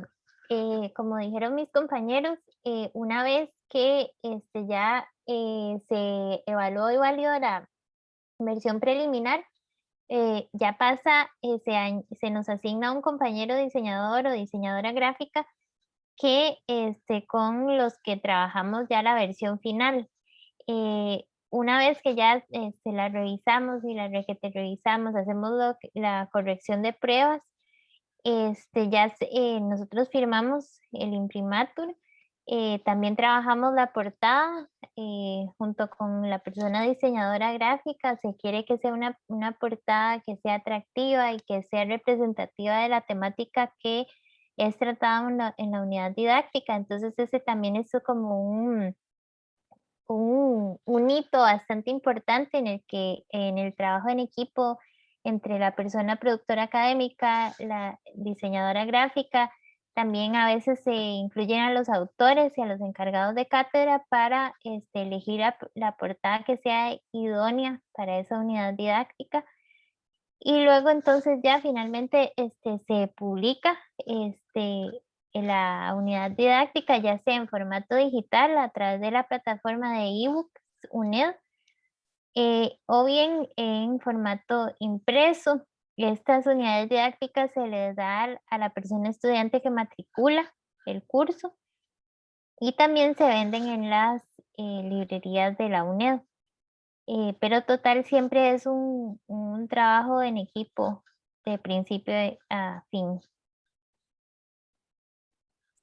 Ok, muchas gracias. No sé si quieren referirse a otra cosa para finalizar o pasamos como a la parte de preguntas. Tal vez como último comentario, ¿verdad? La dinámica normal habría sido que nosotros trabajáramos desde nuestra oficina en la UNED, ¿verdad? Pero yo sí, como les decían, como les comentaban también los compañeros, ¿verdad? Que en realidad nuestro teletrabajo, nuestro desplazamiento hacia la casa empezó mucho antes. Yo personalmente, ¿verdad? Amo trabajar aquí en esta oficina porque, vean, como les presento mi pared de diccionarios, esos son los grandes amigos de uno. Todo esto que decía Ale, ¿verdad? Todas esas otras herramientas alternas que estamos constantemente consultando. Ahí hay manuales, diccionarios de normativos, diccionarios de uso, diccionarios de preposiciones, diccionarios de historia, diccionario de sociología, diccionario de autores. Uno busca lo que le sirva y esas cosas a veces se pueden tener en la casa y no siempre se pueden tener en el espacio laboral.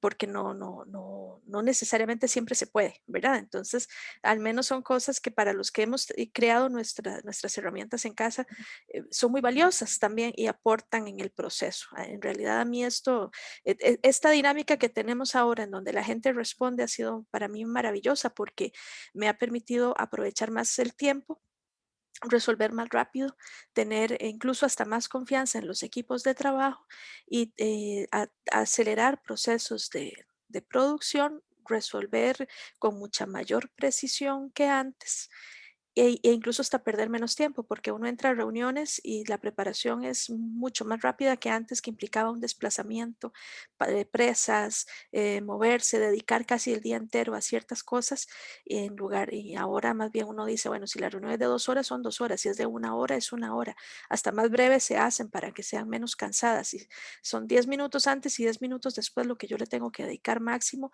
en lugar de 2 horas de desplazamiento u otros atenuantes, o que ya cuando uno se ve presencial empieza a conversar de muchas cosas y no necesariamente aterriza en el trabajo. En cambio aquí nos hemos vuelto mucho más ejecutivos.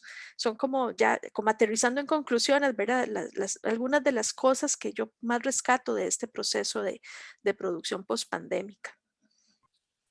Yo quisiera agregar a lo que mencionó Jackie, que en el caso del trabajo nuestro como oficina, porque si bien es cierto, nosotros trabajamos cada uno con nuestras producciones y tenemos nuestros subequipos, por así decirlo, pero no solo somos nosotros 4, en verdad, en realidad en nuestro programa somos alrededor de 20 personas con diferentes disciplinas. Y también necesitamos este trabajo coordinado, ¿verdad? Ir poniéndonos de acuerdo en cómo hacer ciertas cosas, cómo mejorar otras. Entonces, esa parte que no la conversamos acá, ¿verdad? Porque es ya una parte hasta cierto punto administrativa o digamos fuera de lo que son esos equipos de producción, sí es muy importante. Y la diferencia principal que ha habido nuevamente, pues es que las reuniones ahora, en vez de ser presenciales, son virtuales. Sin embargo, eso no significa que no hayamos dejado de trabajar en otras comisiones, que no estemos. De hecho, es curioso, yo siento, no sé si es la misma percepción de ustedes, pero yo siento que después de la pandemia, más bien hemos aumentado la participación hacia afuera. No solamente estamos trabajando hacia adentro, sino que más bien el programa se ha dado a conocer un poco más, ha habido más participación de parte de nosotros y siento yo que en gran medida es por esto que nos comenta Jacqueline, ¿verdad? Que ya ahora, por ejemplo, para participar en una actividad de la UCR no ocupamos sacar todo el día, ¿verdad? Cuando eso tal vez uno decía, no puedo porque de ahí, en este día tengo organizado esto y esto. En cambio ahora eso significa pues sacar hora 30, hora 40 minutos, ¿verdad? Que bien se pueden incorporar a la jornada. Esa ha sido también una diferencia a raíz de la pandemia. Eso es lo primero. Y lo segundo es que en realidad probablemente lo que ocurra cuando superemos la pandemia, si Dios quiere, sería que probablemente vamos a dejar muchas de las costumbres que hemos ido adquiriendo en este proceso, ¿verdad? Probablemente se vayan a quedar. Más bien ha sido como un perfeccionamiento del trabajo a distancia que ya veníamos realizando. Y más bien nos hemos ido entrenando, hemos ido afinando ciertos procesos, otro tipo de herramientas. Entonces, probablemente más bien no es como que cuando termine la pandemia vamos a decir, bueno, ya volvemos a lo que hacíamos antes. No, en realidad lo más probable es que se quede, ¿verdad? Se queden esas prácticas que hemos empezado a aplicar. Sí, otro elemento importante en esa misma línea que comentan las compañeras es que más allá justamente de los procesos de producción, de los trabajos en equipo, no hay que dejar de lado el elemento humano, ¿verdad? Entonces, como bien dicen mis compañeras, es necesario buscar dentro de estos espacios colaborativos esas redes de apoyo, hacer un trabajo coordinado, ¿verdad? Porque por más manuales que yo tenga, por más diccionarios que yo tenga, o por más un proceso fijo, ¿verdad? Paso a paso que yo tenga, si el equipo como tal no hay una sinergia, no hay una buena atmósfera de trabajo, pues se hace más difícil en tema de pandemia, ¿verdad? Y yo también quiero rescatar eso, que en el caso de nuestro programa, pues por dicha, hay también una buena atmósfera de trabajo, somos todos muy colaborativos y como les digo, eso facilita el trabajo para todos porque evidentemente este contexto pues nos pone más duro el trabajo, ¿verdad? Entonces, también eso es importante, ¿verdad? Y que lógicamente ese trabajo pues colaborativo, como decían mis compañeras, la idea es seguirlo reforzando una vez que esta crisis ojalá acabe y que sea pronto. Sí. Muchas gracias. Yo quiero agradecer a partir de lo que dijo Mercedes, agradecerles a ustedes por compartir un poquito de tiempo que sacaron de sus jornadas para estar en este espacio, porque bueno, para mí como estudiante de gestión cultural y estoy segura que para el resto de compañeros de la carrera, este espacio es un espacio muy enriquecedor. Entonces, muchas gracias por eso. Tengo un par de preguntas anónimas, entonces no sé si las menciono, no están dirigidas a nadie específicamente, entonces, ok. La primera pregunta es si tienen algunos consejos para motivar a las personas que quieran como realizar material didáctico, por ejemplo. Bueno, yo voy a darles un consejo. En realidad, lo primero pienso yo es buscar cuál es la modalidad en que se publica, ¿verdad? Por ejemplo, en el caso de nosotros, no es como que alguien viene y dice, ay, yo quiero escribir un libro sobre anatomía, ¿no? En realidad, este tipo de materiales, los materiales didácticos, se hacen a partir de una solicitud de un encargado de cátedra. Entonces, la persona, digamos, tiene que formar parte de un equipo, ¿verdad?, de producción, y ese equipo de producción se conforma a raíz de una necesidad que hay en una cátedra que un encargada detecta, y entonces esta persona nombra a una persona, ¿verdad? Y otra diferente, de verdad, son los libros de interés general, que la editorial tiene otro proceso muy diferente, ¿verdad? Por ejemplo, en el caso de la editorial hay concursos, también las personas pueden mandar el manuscrito, hay un comité, un consejo que revisa estos materiales y que los aprueba o no los aprueba. Entonces, en realidad, digamos, desde mi punto de vista, lo primero sería buscar, digamos, como cuál es el nicho, en dónde quiero escribir y cuáles son esas condiciones, ya que tal vez nos puede compartir un poco más allá, ¿verdad? Porque yo tengo muchísimo más experiencia como autora, pero yo sí les diría eso inicialmente, ¿verdad? Digamos, hay que conocer bien cuál es el proceso que se debe seguir según el interés que tengo yo como escritora.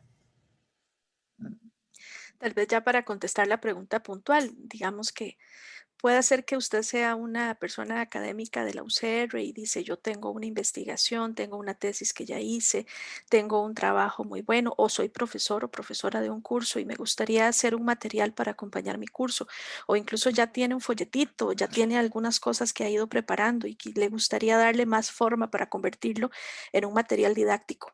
Entonces, en ese escenario, ¿verdad? Hay varias recomendaciones que uno puede hacer. Primero, póngase en los zapatos del estudiante, de la persona que le va a leer, ¿verdad? Esta persona que va a leer es una persona que va a tener una experiencia de lectura, entonces construya esa experiencia de lectura.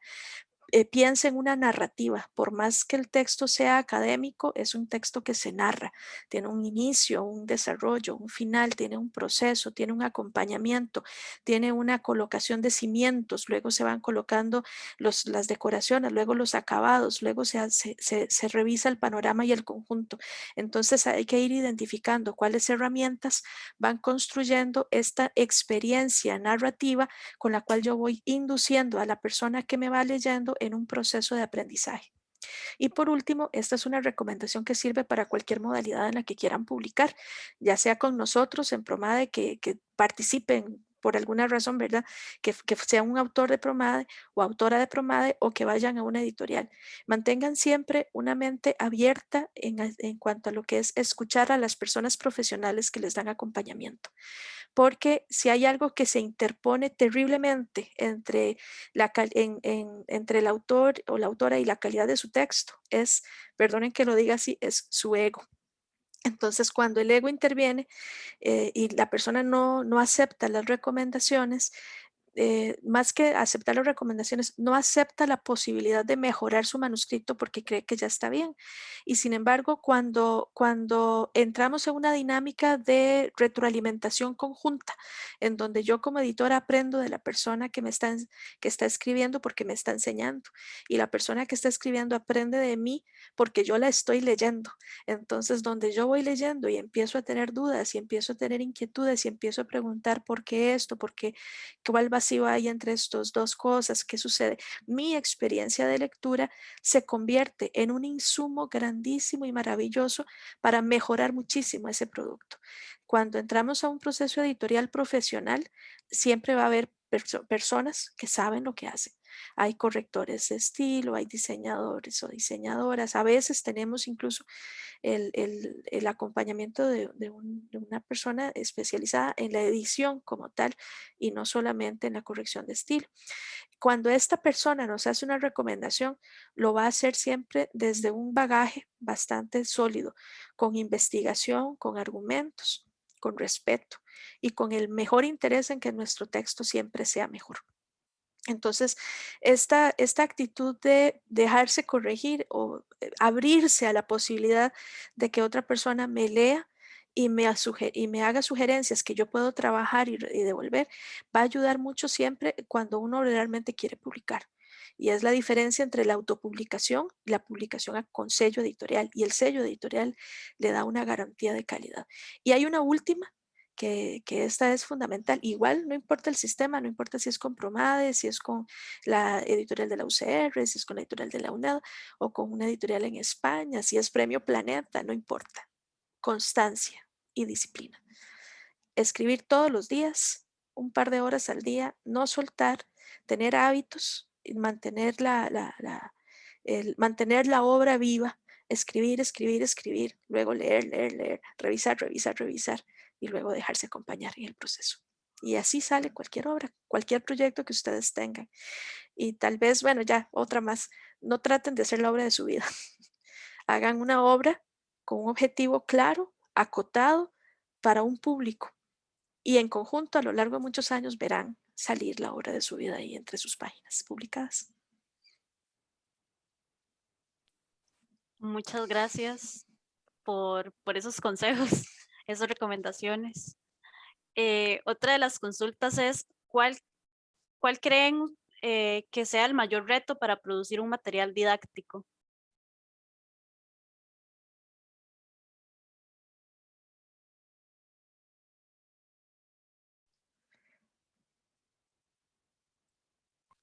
Ya que vos Compañeras. pues ibas a decir algo que te vi así como... Retos hay muchos. Uno de los más grandes son los tiempos, ¿verdad? Los tiempos de producción. Yo siento que esas son una de las cosas más complejas porque son procesos complejos, no son procesos lineales, no son procesos sencillos, no es nada más, no es una fábrica, sino que es un proceso artesanal en muchas de sus partes, muy científico en otras de sus partes. Y el involucramiento de muchas personas en un proceso de este tipo implica coordinación, confianza, trabajo conjunto. Cuando cualquiera de los miembros del equipo falla, las metas no comienzan a fallar, no se alcanzan a tiempo y entonces todo el proceso falla. Y entonces en esta combinación entre el trabajo y la constancia y la entrega y los tiempos de producción hay 1000 oportunidades de mejora, para decirlas bonitas. No sé qué opinan ustedes, compañeras y compañeros. Yo considero que, tal como vos decís, en realidad puede haber mil razones para que algo sea difícil. En realidad, a veces algo funciona muy bien o muchas cosas funcionan muy bien y otra cosa no funciona bien. Por ejemplo, hemos tenido casos donde tenemos un autor o una autora excelente, comprometida, que hasta tiene ya mucha experiencia, escribe muy bien. Tenemos un especialista, ¿verdad?, que hace su trabajo de manera excelente, pero tal vez la dificultad podría estar en el contenido, digamos. Es un contenido que es un poco pues, difícil, es muy profundo, hay que buscar una manera de mediarlo. Tal vez el reto está en la mediación. En otros casos, el reto puede estar, por ejemplo, en el autor, en el sentido de que en este equipo de producción, la persona que digamos que es la que va a desencadenar el resto de procesos es el autor o autora. Entonces, cuando tenemos una persona que tal vez no está, digamos, como muy comprometida o está muy comprometida, pero no tiene tiempo, ¿verdad? A veces nos pasa a nosotros que, por ejemplo, el encargado o la encargada de cátedra dice, yo voy a escribir el libro, y es la persona que tiene menos tiempo. Y como es la persona, digamos, que se autonombró, por así decirlo, estamos hasta cierto punto, digamos, comprometidos con ese proceso. Y entonces tenemos que ir animando a la persona, ir detrás de la persona, ¿verdad? Diciéndole, bueno, ya llevamos tanto tiempo, necesitamos que nos entregue el capítulo, ¿verdad? Eso muchas veces se convierte como en el reto. El reto muchas veces también está en el punto de vista técnico. Por ejemplo, yo trabajo con libros de matemática y nosotros utilizamos un software para la parte de expresiones matemáticas en Word y luego un software complementario, pero que es un plugin de InDesign para las expresiones matemáticas. Recientemente ese software se venció la licencia, los compañeros de la editorial tuvieron que buscar otro material. Yo en este momento no estoy con ninguna unidad en la editorial, pero tengo una compañera que sí, ella me ha contado su experiencia y lo que ocurrió es que pues había que renovar la licencia, había que estudiar el nuevo programa que van a utilizar. Este programa tenía unas características diferentes y resulta ser que había cosas que ya se sabía cómo se trabajaban en el anterior, pero en este no. Entonces, en ese caso, ¿verdad? Ahí hubo muchas dificultades desde el punto de vista técnico. Y esas dificultades desde el punto de vista técnico a veces hasta se pueden hacer tan grandes, ¿verdad? Que dificulten la salida del material a tiempo.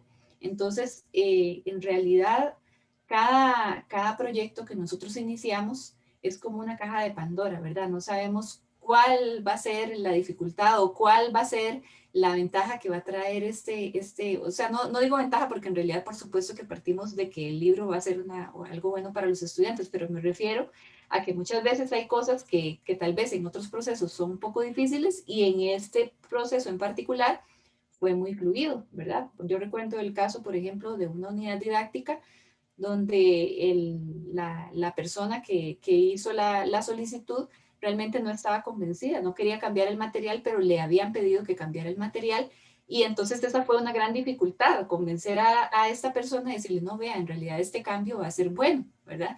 Y a lo largo del proceso, pues por dicha se fue convenciendo y ya al final ya estuvo convencida y ya le vendió la idea, por así decirlo, también a los tutores, ¿verdad? A veces el equipo puede ser el mejor, el proceso puede fluir bien, pero al final, cuando los estudiantes lo van a utilizar, ahí puede haber alguna dificultad que superar, ¿verdad? Por ejemplo, alguna reticencia de parte de los tutores para utilizarlo por X motivo, esa podría ser, digamos, una dificultad. Entonces, en realidad es muy, muy variable. Muchas gracias.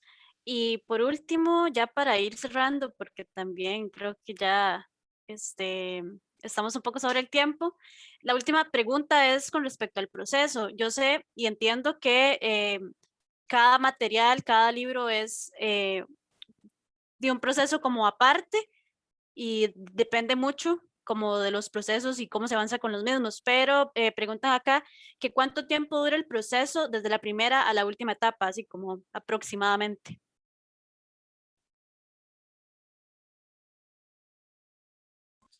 Bueno, justamente estamos revisando ese proceso, esa sistematización que se hizo hace ya bastantes años. Entonces, originalmente, cuando habíamos hecho este proceso de sistematización, lo que hicimos fue ver, ¿verdad?, cuánto tiempo duraba cada persona en cada etapa y luego seleccionar cuál era la forma más utilizada y entonces sacamos digamos, como un promedio, ¿verdad? Es decir, bueno, no vamos a tomar ni la persona que dura muchísimo menos ni la persona que dura muchísimo más, ¿verdad? Entonces, digamos, en términos generales, muy generales, asumiendo que todo avanza súper bien.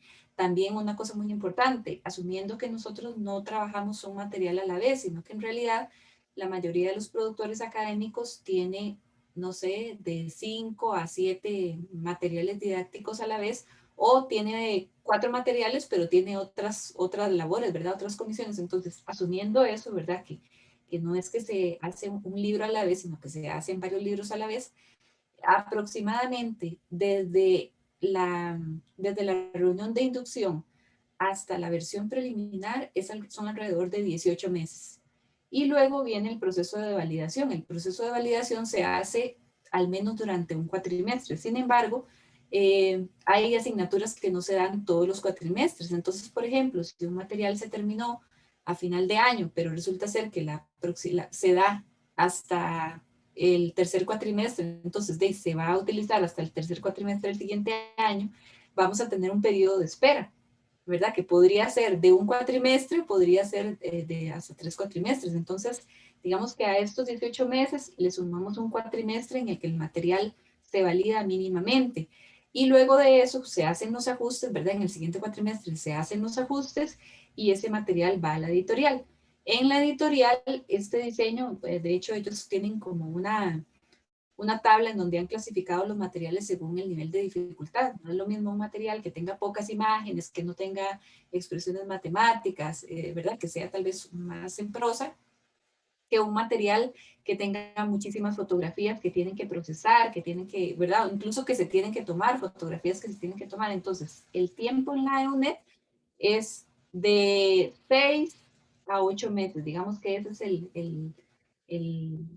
digamos, como un estimado muy general, ¿verdad? Sin contratiempos de un material. Entonces, de ahí habría que sumar, ¿verdad? 18 meses, 4 meses o 8 meses, dependiendo de cuándo se dé la asignatura, y luego finalmente con la editorial, digamos que entre 6 y 8 meses. Entonces, sí es un proceso bastante largo. Sin embargo, jamás se puede comparar el proceso que lleva, digamos, nuestro equipo de producción con el proceso que lleva una persona cuando entrega un libro en otra editorial, ¿verdad? Por ejemplo, hay editoriales que lo que hacen es que reciben un manuscrito, lo valoran si sí o si no, le piden al autor algunos ajustes, lo mandan a revisión filológica y lo imprimen, ¿verdad? En cambio, nuestro proceso, por ser un material a la medida, nosotros estamos con el autor en la elaboración del manuscrito, ¿verdad? Que ese tiempo las otras editoriales simplemente, o sea, no lo asumen, ¿verdad? No lo tienen. Nosotros hemos incorporado en nuestro proceso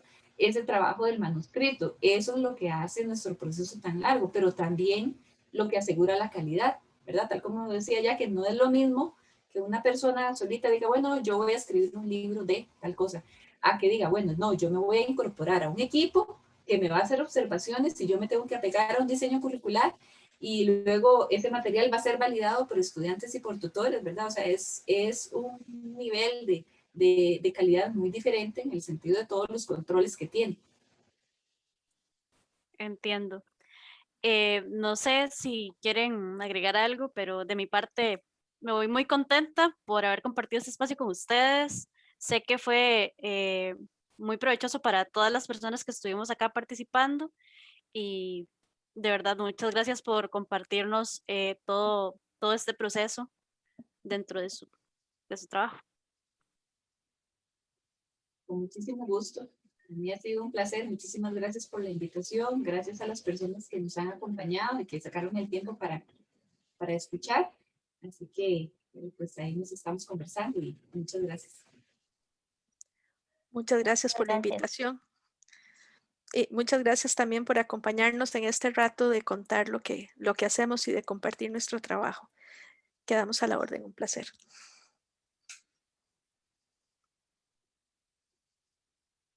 Hasta luego. Muchas gracias. Oh, gracias. Que tengan una linda tarde. Igualmente. Que estén muy bien.